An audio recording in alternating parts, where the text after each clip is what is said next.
New Móveis e Decorações, Rua Bingen 1500. Telefone 2243-9655.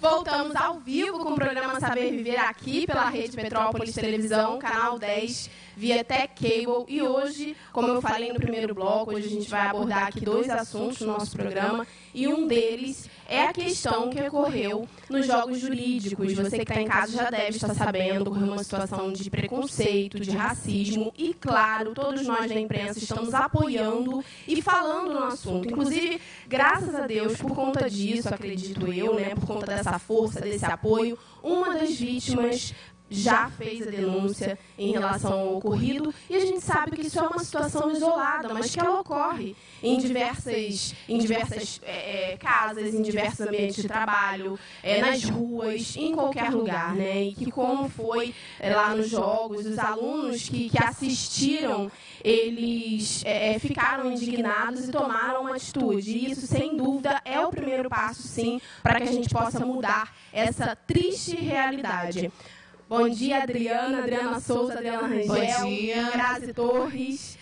Hoje aqui a gente conversando, né? Vamos continuar, aqui já está nos bastidores falando do assunto, vamos dar continuidade a esse assunto.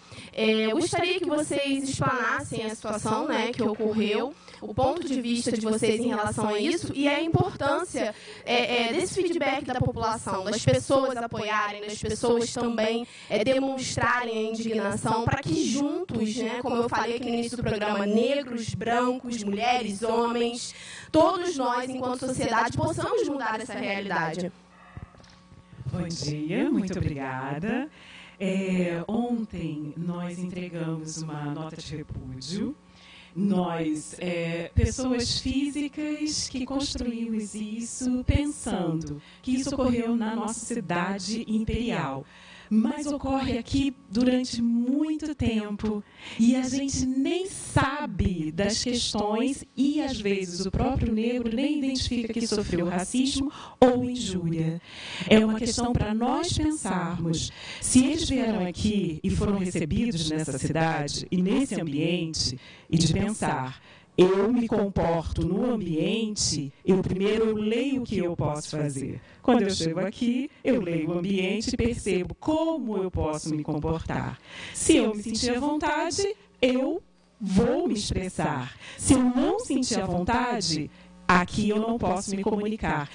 É bom para que nós pensemos sobre isso.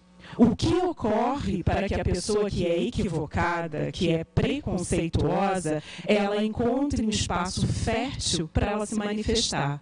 Então, nós também podemos contribuir para que essas pessoas equivocadas possam perceber, nesse ambiente, eu preciso me calar. O problema também é que eu tenho preconceito, mas eu posso segurar e não manifestar. Então, eu não cometo o crime.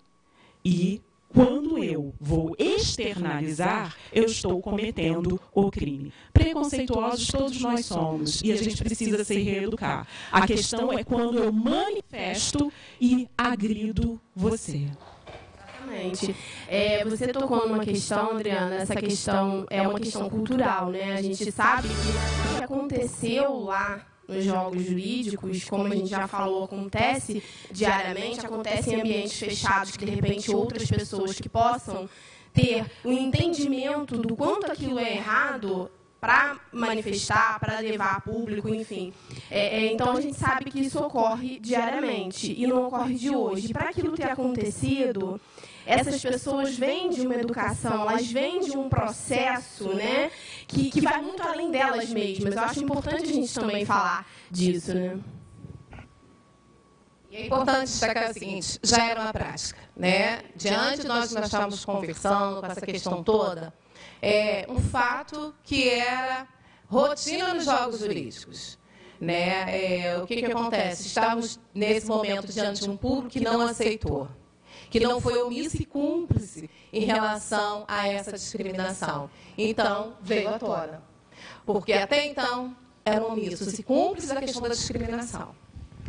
Então, assim, quando fala-se em fato isolado, parece que só foi agora. Não, já era uma prática que acontecia nos jogos jurídicos na nossa cidade. E como a Adriana falou, né, infelizmente, o nosso ambiente, a nossa cidade, tem zonas de pertencimento.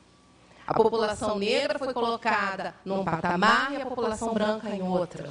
Existe um mar que determina a nossa cidade. O ponto do obelisco determina o que é Zona Sul e Zona Norte.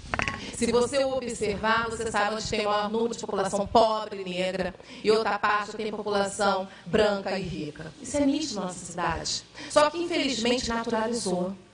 Né? E enquanto não tivermos um sistema educacional, que nós estávamos até conversando na sala, que venha a questão de vir sarar essas chagas, isso daí vamos estar vivendo diariamente. Falo que sou educadora, a Adriana também é educadora, e nós sabemos que o sistema que mais exclui é o sistema educacional. E não só exclui a criança, o educador negro, mulher, também é excluído. Né? E se essa mulher, professora, que estiver ali, não estiver bem fortalecida, ela também vai ter a postura de opressor. Ela vai oprimir essa criança negra. Porque, como você bem disse, é uma questão de cultura. Ela não teve padrões, pessoas que estimulassem a dar ela o direito de voto. Então, ela assume a condição de opressor. Infelizmente, é assim que acontece. E acaba sendo um ciclo, né? Que vai se repetindo a cada década, né? Então, é uma realidade triste que somente a sociedade pode mudar, né? Pode transformar. E é importante esses espaços, e que sejam contínuos, porque torna-se um espaço de educação. E lembrar que onde ocorreu é um espaço educacional, violento, é um dos lugares mais violentos. E é importante nós pensarmos o seguinte: se eu invisto naquele ser humano, mais cedo ou mais tarde, ele vai dar o retorno social. Isso é o professor Maurício Barroso que sabiamente falou do investimento para que depois retorne para a gente. É algo que é uma sequência. Independente se é negro ou branco, nós estamos trabalhando aqui, principalmente da classe mais oprimida, porque é pobre, porque é negra, está excluída do sistema de saúde, educacional e outros. Se nós não investimos, o retorno para a sociedade é aquilo que nós fizemos. Então, é importante que nós pensemos sobre isso. E frisar, é uma questão de inteligência. Se eu invisto no outro ser humano, ele vai dar o retorno para mim, mesmo que eu esteja distante dele. Se eu tenho um menino que mora numa comunidade e ele tem toda a capacidade de ser um pesquisador, mais cedo ou mais tarde, a sociedade vai ser beneficiada. Mas se eu massacrá-lo, eu vou ter essa resposta, né? Exatamente. Ou, no caso de alguns, né, que são muito guerreiros, a gente sabe da história, por exemplo, da nossa querida vereadora que veio a falecer, que foi muito vítima de racismo, de preconceito, tanto na questão até de ser mulher também. Ou a pessoa tem que provar 10 vezes mais do que qualquer outra pessoa que ela é capaz daquilo, né? Mas, mesmo assim, se a pessoa consegue, ela não consegue sozinha. Então, a gente precisa pensar que quem conseguiu estar num patamar de destaque trabalhou, mas tiveram outras pessoas que deram suporte. Foi uma psicóloga, foi uma educadora, foi uma jornalista que falou algo. Sempre existe alguém que vai dar. Não dá para ir sozinho. Então, a questão da meritocracia é muito delicada, porque a outra pessoa sozinha, ela vai permanecer naquele lugar. Não que ela não seja capaz, ela é capaz, mas ela precisa de ferramentas. Ela precisa vir à cidade para conseguir fazer um curso de dança, de línguas. Ela precisa de alguém para dizer, olha, nesse espaço você pode entrar. Se não existe alguém para começar a abrir as portas, ela vai permanecer naquele lugar, com toda a capacidade dela. Então, é importante a gente estar atento a isso. Existem pessoas que têm uma estrutura, que conseguiram uma estrutura familiar ou do próprio ambiente, então isso dá suporte para que ela vá para o embate, mas agora outras, nós precisamos ir acessar, abrir as portas e dizer, vai. Né? E é só assim, né? Complementando, é a questão do fortalecimento. E aí, quando vem aquela questão que muitas vezes questionaram, a questão da postura dos 2 jovens que sofreram a questão da discriminação, eles não denunciaram. Será que eles estavam fortalecidos para denunciar? Exatamente. Ou será que já não carregam aquela questão do descaso de uma sociedade que trata o negro como coisa? Será como eu ia ser recebido nessa delegacia? Então, são todos uns fatores que contribuem, muitas vezes, para você sofrer calado. Né? E você fica ali, não, é vitimização, é mimimi. Não, não é mimimi, não. Só quem é negro que sabe. Né? Essa questão, muitas vezes, fala assim, é a questão da miscigenação, tem uma diferença. Tem uma diferença que envolve uma questão de pele. Quanto mais a tonalidade, né, for escura, mais você vai sofrer com a questão da discriminação. E não resta dúvida. Ao entrar em banco, a questão de uma vaga junto a um emprego. A outra pode ser negra como eu, mas se a tonalidade dela for mais clara do que a minha, ela vai ter acesso, eu vou ficar de fora. Mesmo que eu tenha a questão de curso universitário. Isso é muito forte, não é questão de Petrópolis, é uma questão cultural, é uma questão de Brasil. Verdade. E é um assunto que eu acho que quanto mais a gente falar, quanto mais a gente tocar, mais a gente contribui na mente das pessoas, que é onde entra aqui hoje a Grazi, esse papel de realmente mudar a forma de pensar. E quando é algo cultural, né, Grazi, é algo que não é tão simples, não é tão fácil assim, mas que precisa ser feito, né, todos os dias. Sim, é verdade. Bom dia. É verdade, né? É algo cultural que a gente vem lutando, né? Os negros vêm lutando para poder ter esse suporte, ter essa estrutura. E como é importante ter essa estrutura, igual a gente estava conversando, né? Quando você não tem o apoio da família, quando você não tem um colégio que te apoie, né? Que te dá, que te alimenta ali a tua autoestima, né? Quando a criança desde pequenininha vem sofrendo esse preconceito, né? Porque às vezes já vem sofrendo até dentro de casa, olha, isso ali você não pode, aquele lugar não é permitido a sua entrada. Então já vai criando essa baixa autoestima, essa insegurança, o não pertencimento àqueles lugares, vamos colocar dessa forma. Então é muito importante trabalhar, falar sobre o assunto, as pessoas realmente denunciarem, né? Já que existe uma lei, é muito importante isso, é muito importante a gente abordar o assunto cada vez mais. As pessoas precisam perceber que existe, sim, vem lá de trás da escravidão, mas que hoje a mente precisa mudar. A gente precisa ampliar a nossa visão de mundo e respeitar mais o outro, né? O outro tem direito, né? Igual falou, isso ocorre realmente, né? Numa vaga de um emprego, numa aula de dança, até mesmo aquela criança, aquele adolescente, aquele adulto ter a oportunidade de ter o dinheiro para poder ser inserido naquele meio, né? Ou se vai ganhar alguma bolsa, né? Que também ocorre, e também pensar em como os outros vão ver, né? Ele está ali porque é bolsista, né? Ele não está ali por mérito, não, ele está ali por mérito. Ele pode mais do que qualquer um. Né? Mas isso precisa ser colocado para ele. Isso ele precisa ser trabalhado desde pequenininho. Né? Eu costumo pensar e trabalhar que a criança ela não nasce preconceituosa. O preconceito ela vem da família, da forma como você encara todos os preconceitos, igual você colocou muito bem. Somos preconceituosos, né? Em diversas áreas. Hoje a gente está colocando sobre o racismo, que foi algo muito sério que aconteceu, e eu fico muito feliz de realmente a pessoa ter denunciado, né? E como você colocou, né? Ocorre o medo, né? De como eu vou ser tratado, isso já acontece tanto, para que eu vou ali? Não vai fazer diferença alguma? Não, vai fazer diferença sim, você precisa ir, você precisa falar. Para quê? Para esses dados serem diminuídos cada vez mais na nossa sociedade. O que acontece, Grazi? Eu e a Adriana vínhamos conversando. Existe a questão da injúria, existe a questão da prática do racismo. Tá? Muitas das vezes o outro, né, que comete o crime, ele simplesmente responde por injúria. Enquanto o ser humano estiver respondendo por injúria, essas práticas continuarão acontecendo. Enquanto ele não responder para a questão de uma prática de racismo, for para trás das grades e sem fiança, as coisas vão mudar. Só que, infelizmente, enquanto estivermos nessa mentalidade que o negro é objeto de trabalho, de mão de obra, nós estaremos vivenciando isso. Aqueles que fazem as leis, que infelizmente boa parte desse grupo estavam lá, o que será da população pobre, negra, homossexual? Porque ele deixou bem claro que é um público, né, boa parte, um grande percentual ali, elitista, e que exclui. O que será da nossa nação com advogados naquele nível?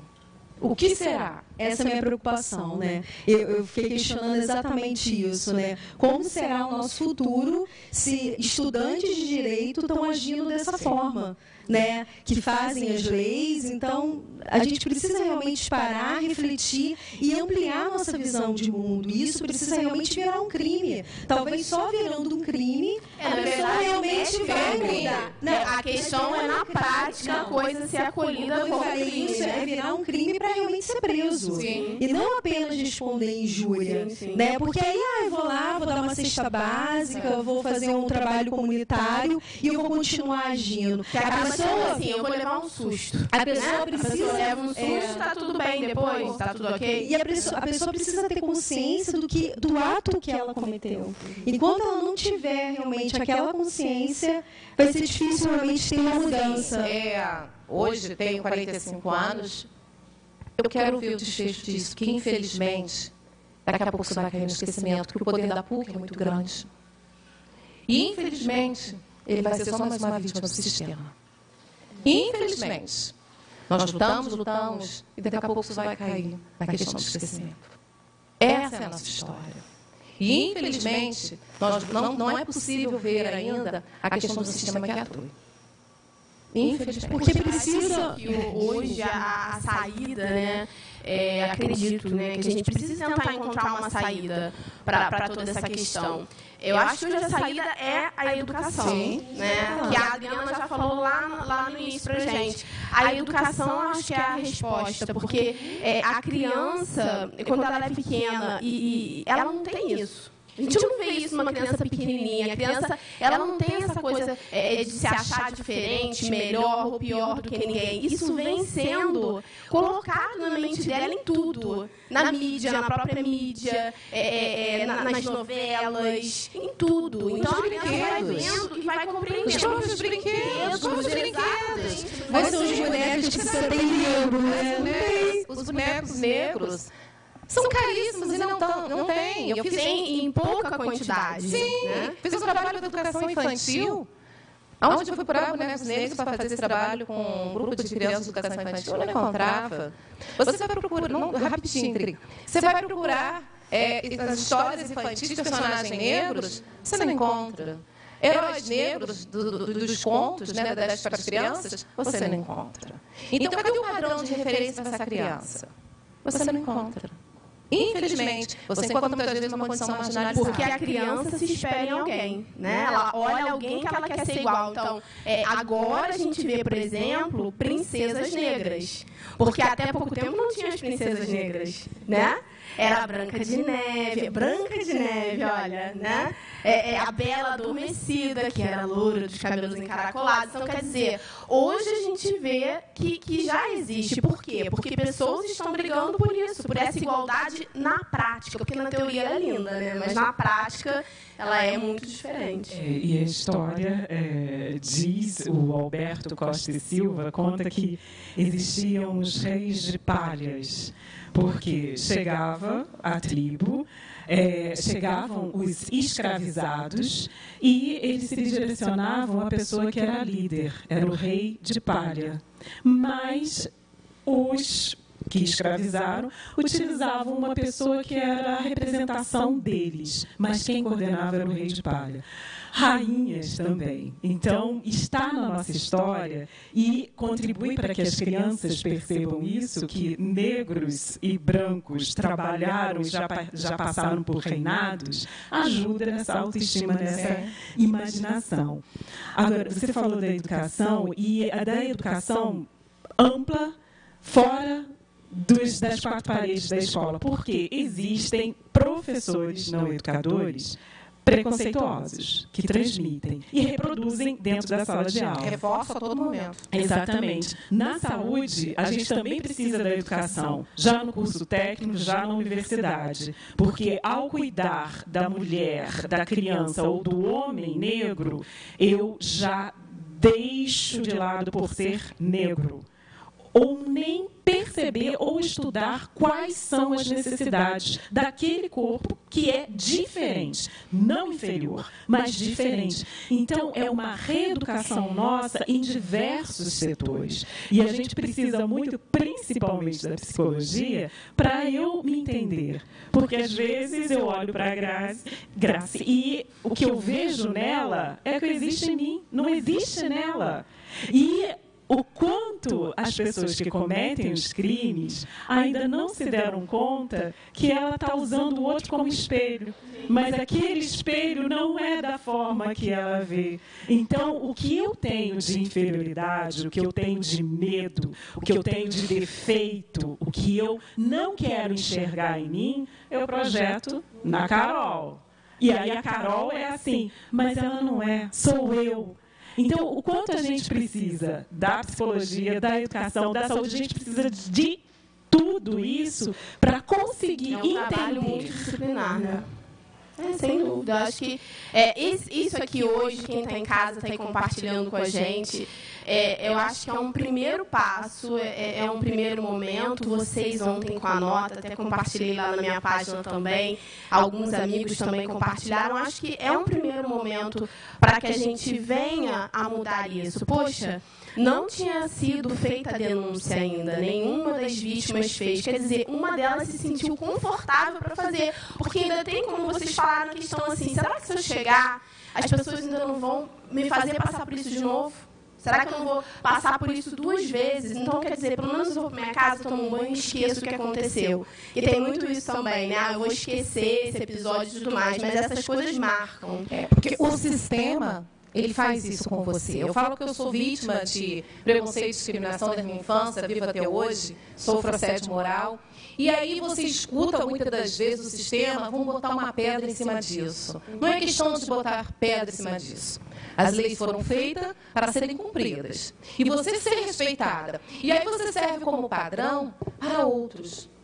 Eu tenho que tomar essa posição. Eu não tenho que aceitar. Então, assim, eu falo nós como assim, militâncias de movimento negro, educadoras, mulheres, porque a mulher negra sofre também essa questão do sexismo, né? Tem aquela questão cultural que ainda carrega, né? Toda aquela questão sexualizada em relação à mulher negra, não vê a mulher negra como ser pensante.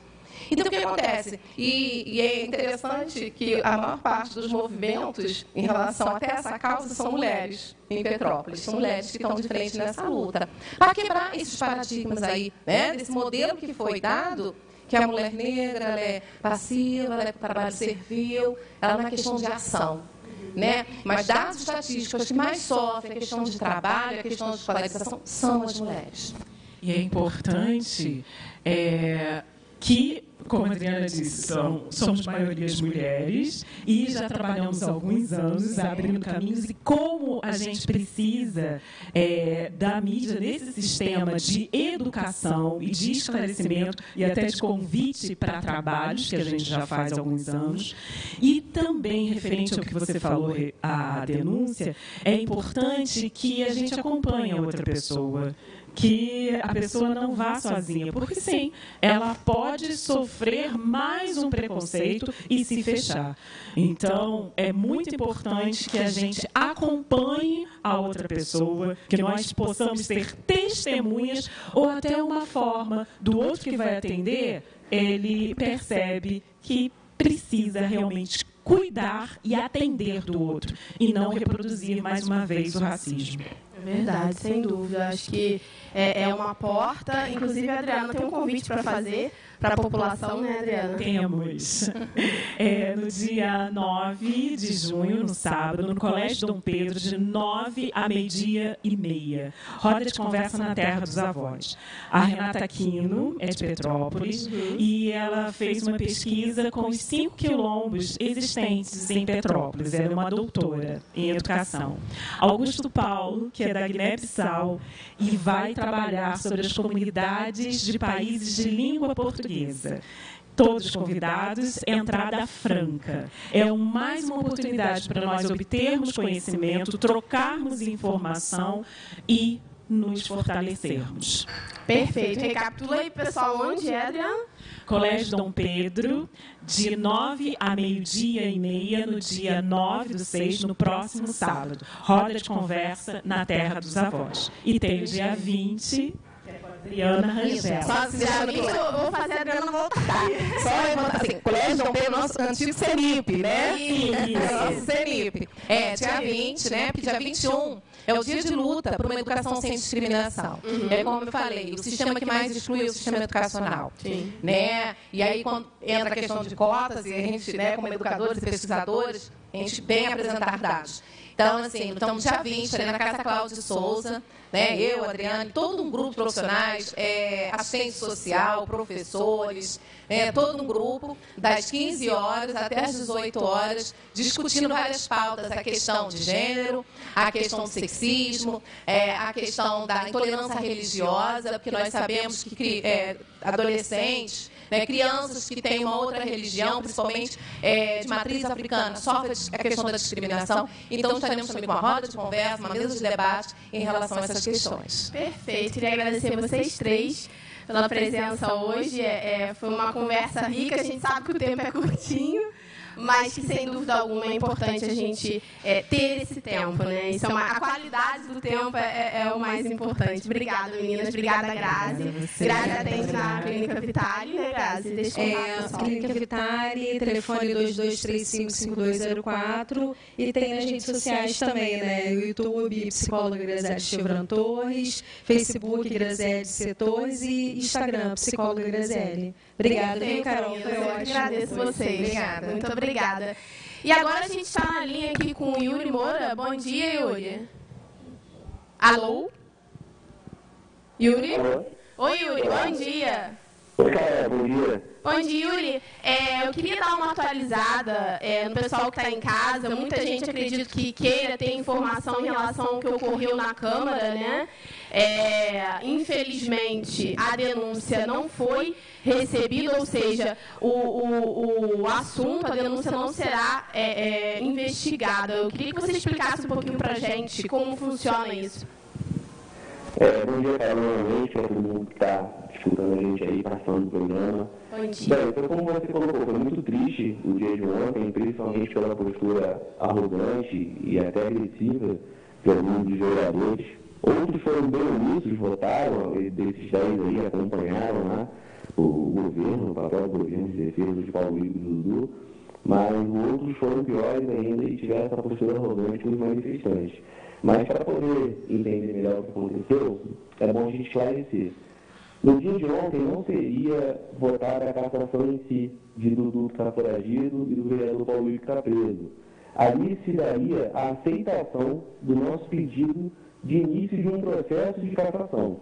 Então a Câmara Municipal ontem tinha ali a oportunidade de aceitar a nossa denúncia, enquanto qualquer cidadão, e a partir dela montar uma comissão processante formada pelos próprios vereadores e ter, a partir do dia de ontem, 90 dias para poder avaliar melhor a situação desses dois vereadores. Eles poderiam fazer audiências públicas, diligências, ouvir todas as partes, inclusive dos próprios vereadores que estão aí com uma data de prisão, um preso, outro foragido. Então, o que nos assustou foi justamente isso. O nível de covardia e de medo de dar transparência para a população e entender tudo que está acontecendo naquela casa. Então, depois desses 90 dias, que eles teriam que decidir se o Dudu e se Paulo Rico perderiam mesmo os seus mandatos. E a gente fez isso motivado pelos motivos simples, pelos fatos que estão aí. Primeiro que a sessão de ontem começou com 13 vereadores, e não com 15, porque um está preso, o outro está foragido. Ou seja, ela é prejudicada diariamente o funcionamento da casa é prejudicado diariamente pela falta dos dois. Segundo, ambos estão recebendo seus salários e com seus gabinetes nomeados, né? As pessoas estão lá, a gente não está fazendo o quê? Porque se não tem vereador, não tem um processo legislativo contínuo, não tem tanta demanda. Então a Câmara tinha que fazer isso, aceitar a nossa denúncia, iniciar um processo de investigação para aí sim caçar ou não vereadores. Perfeito, Yuri. Na verdade, resumindo, o que você falou é uma proposta de transparência, né? Uma proposta da casa trazer à tona toda essa questão e aí entrar nesse processo de cassação, não é isso? Exatamente. E a gente percebeu ontem, nisso tudo, que realmente acabou sendo um jogo de cartas marcadas. Com a mudança de cadeiras ali dos vereadores, né? O Maurinho Branco, que era presidente da CPTrans, voltando para casa com a indicação do governo, a forma arrogante como ele tratava os manifestantes, o plenário lotado de assessores, isso tudo mostra para a gente que tanto os bolinhos de dinheiro como o problema do processo de licitação de 2011, 2012, que causaram aí os pedidos de prisão dos dois vereadores, tudo isso é um grande esquema de manutenção do poder e que tudo que eles não querem é dar transparência a isso. Então é um acobertando o outro, sabe-se lá por quê, e com medo de dar uma resposta para a sociedade. Isso é muito ruim, é muito triste, e a gente, a partir de agora, no nosso gabinete popular, vai estudar, tanto no campo da mobilização quanto no campo jurídico, o que pode ser feito. Sim. Inclusive, Yuri, é importante a gente deixar claro aqui também para a população que qualquer cidadão pode fazer uma denúncia como essa, não é isso? Exatamente, qualquer cidadão pode. A gente esperava que isso fosse feito por qualquer outro vereador antes, né? Mas como não aconteceu, a gente se mobilizou, se organizou, estudou e entrou com esse pedido. Agora é tentar aguardar esse desdobramento da imprensa. A imprensa tem dado uma cobertura muito boa, não está escalando, para ver se mais pessoas entendem o que está acontecendo ali e falem mais alto para pressionar cada vez mais. O presidente da Casa, o Rony Medeiros, junto de outros vereadores dentro desses 10 que votaram contra o início do processo de cassação, argumentou que eles não possuem poder de fazer o trabalho do sistema judiciário, mas em nenhum momento foi isso que a gente pediu. O nosso pedido é amparado pelo Decreto-Lei 201, que é um decreto de 1967, é um decreto que, de certa forma, organiza os regimentos das câmaras municipais de todo o Brasil, inclusive a nossa, e ele deixa bem claro que esse é um processo político e não jurídico. Um processo político porque ele zela pela dignidade da coisa pública, ele zela para que os parlamentares não quebrem, né, com o decoro parlamentar, ele zela pela moralidade, ele zela pelos princípios da administração pública. Então você não precisa ter um trânsito em julgado com eles condenados de fato, para que eles percam o mandato e de fato a casa continue com o seu funcionamento. O que a gente propõe é isso. Eles vão ser julgados na justiça. Mas, enquanto isso, nessa condição de presos e de foragidos, eles não podem exercer um mandato de vereador, porque isso é incompatível, isso não é moral. Perfeito, Yuri. A gente agradece aqui a sua ligação e no Jornal Panorama o pessoal vai trazer também outras informações em relação ao assunto. Obrigada, Yuri. Eu que agradeço, Carol. Bom dia para você.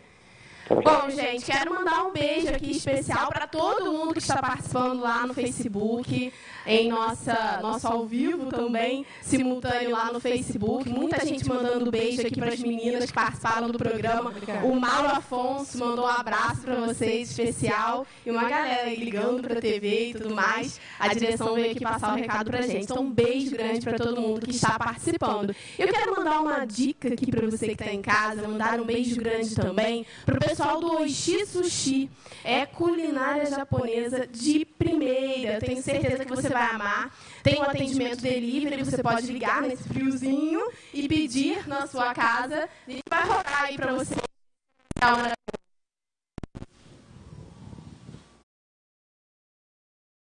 Sua melhor opção em comida japonesa. Funcionamos domingo a domingo e temos promoções todos os dias. O que você está esperando? Faça já o seu pedido em 2 endereços para agilizar a sua entrega. Oishi Sushi Delivery, em Correias e Quitandinha. Beijo grande aí pra toda a equipe do Oishi Sushi, que tem um atendimento nota 1000 e olha, gente, é uma delícia, eu super recomendo pra vocês. Agora a gente vai rapidinho pros nossos comerciais e já já a gente volta, não sai daí não.